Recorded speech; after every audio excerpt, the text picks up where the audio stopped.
판사냐?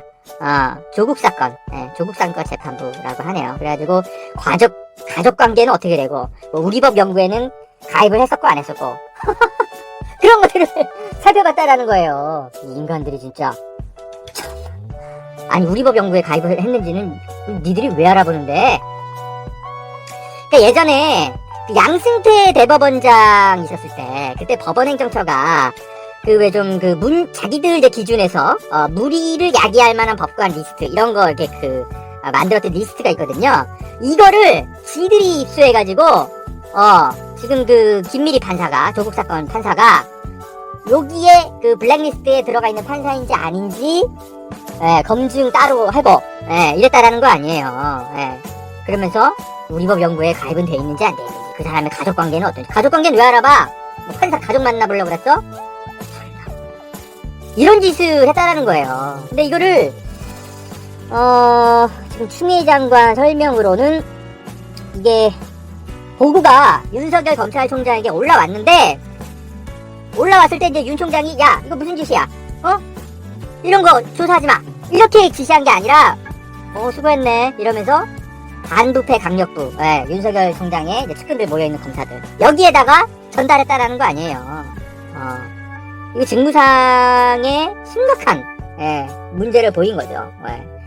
이거는 제가 볼 때는 이게 직권남용에 해당될 수도 있어요. 그러니까 윤석열 검찰총장이 이거를 지시해가지고 이런 일이 벌어진 건지, 아니면 뭐 그냥 단순 보고 받았는데 이거를 뭐 그냥 눈 감아 주어서 문제가 된 건지, 좀 더 윤석열 총장의 개입 수준은 좀 더 살펴봐야 될 것 같아요. 그런데 제가 볼 때는 이거는 이번에 이제 추 장관이 밝힌 4가지 내용 중에 범죄 혐의가 가장 뚜렷해 보이는 부분, 요거인 것 같습니다. 그래서 나머지들은 이제 감찰 사안이라고 볼 수 있다면, 이거는 직권남용 범죄 혐의가 뚜렷해 보이는 부분이라 대응 수준이 좀 달라져야 될 것 같은데요. 이거는 당장 내일쯤이라도 시민단체에서 윤석열 총장을 이 문제로 고발을 하고, 그리고 당장 뭐 서울중앙지검이 됐든 어디든 수사배당이 이루어져서 윤석열 총장은 직무배제 수준이 아니라 증거인멸을 못하게 하기 위해서 구속영장을 좀 청구해야 할 그런 사안으로 보입니다. 이건 좀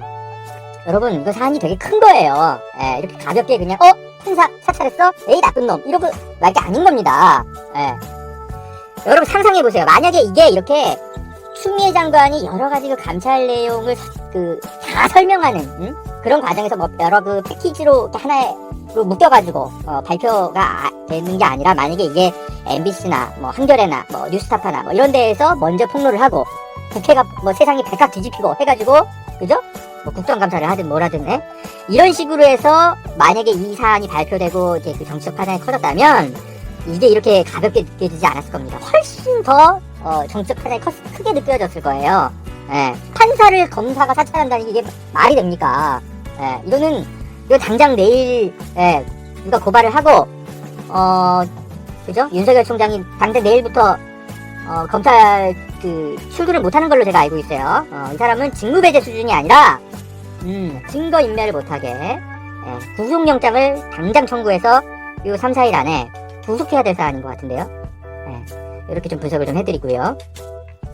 다만 약간은 좀 그런 거는 좀 같이 볼 필요가 있어요. 뭐냐면 지금 조선일보 보도라서 조금 조심스럽게 제가 분석을 하는데, 뭐냐면 이 판사를 사찰했다라고 하는 문건, 이게 구체적으로 뭔지는 추 장관이 밝히지는 않았거든요. 근데 조선일보가 약간 취재를 했나봐요.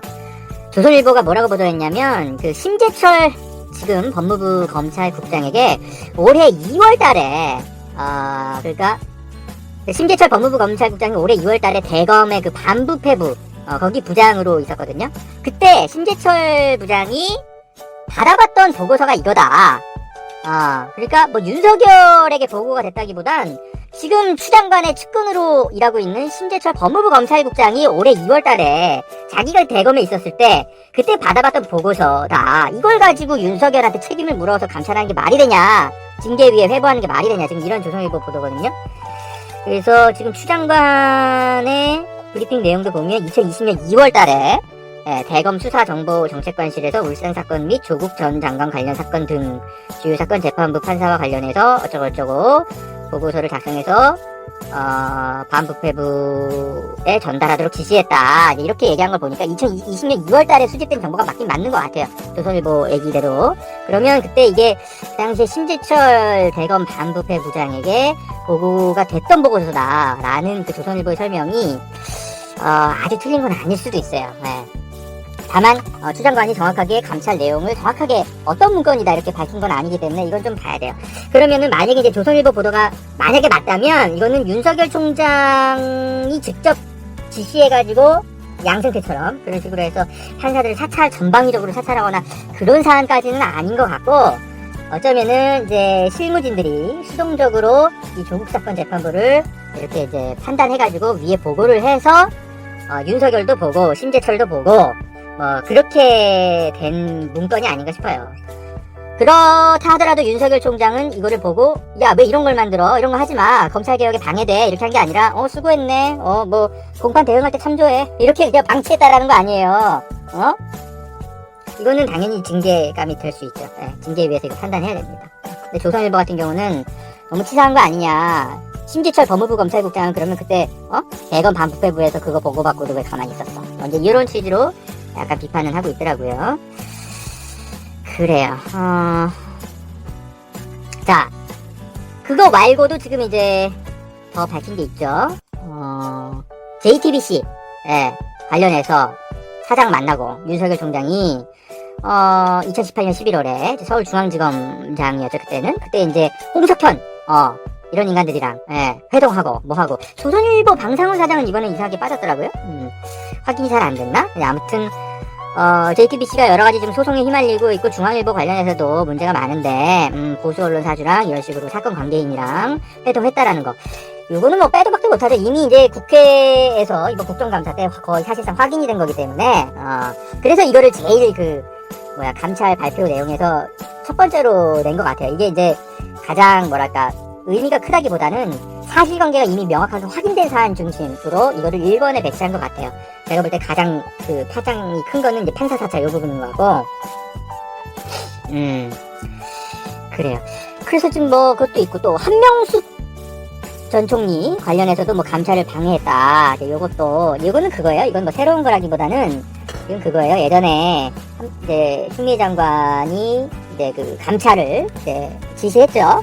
대검에 감찰본부를 설치해서 이거 감찰을 하라고 했는데, 이거를 갑자기 무슨 인권감독관이 수사할 사안이다 이러면서 서울중앙지검으로 수사를 배당해버리죠. 윤석열이. 자기 측근이 관리하게 하려고. 이런 거를 이제 사실상 감찰 방해 행위다.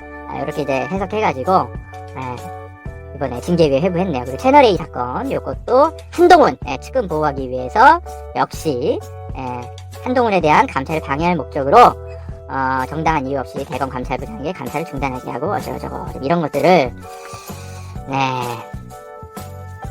가지고 징계위에 회부했습니다. 그러니까 윤석열 더 이상 조사할 필요도 없다. 어차피 본인이 조사도 안 받을 것 같고, 그래서 그냥 밀어붙인 것 같아요. 추 장관이 잘했네요. 잘했어요. 제가 다만 약간 하나 궁금한 건, 백두산 호랑이 윤석열 총장이 별명이 백두산 호랑이라는 거 아니에요. 근데 왜 이 사건은 감찰이 덜 됐나? 이 사건은 이번에 발표가 안 됐더라고요. 그러니까 뭐냐면, 김봉현 옥중 편지에서 윤석열 검찰총장이 별명이 백두산 호랑이라고 된 게 있다. 뭐냐, 자기 측근 검찰 수사관을 보호하려고 감찰부에다 전화해가지고, 야, 조직을 보호해야지 감찰부가 뭐 하는 거야. 감찰 무마시킨 적이 있었다며. 이런 건 왜, 그죠? 이건 빼도 박도 못하는 직권 남용이죠. 확인만 되면. 그리고 김봉현 옥중 편지, 이게 지금 여러 내용들이 다 신빙성이 되게 높은 것으로 지금 확인이 되고 있잖아요. 그래서 이런 부분들까지도 좀 확인을 해서 감찰 사유로, 징계 사유로 좀 넣었으면 좋겠는데, 이거는 안 들어가 있더라고요. 확인이 안 된 건가?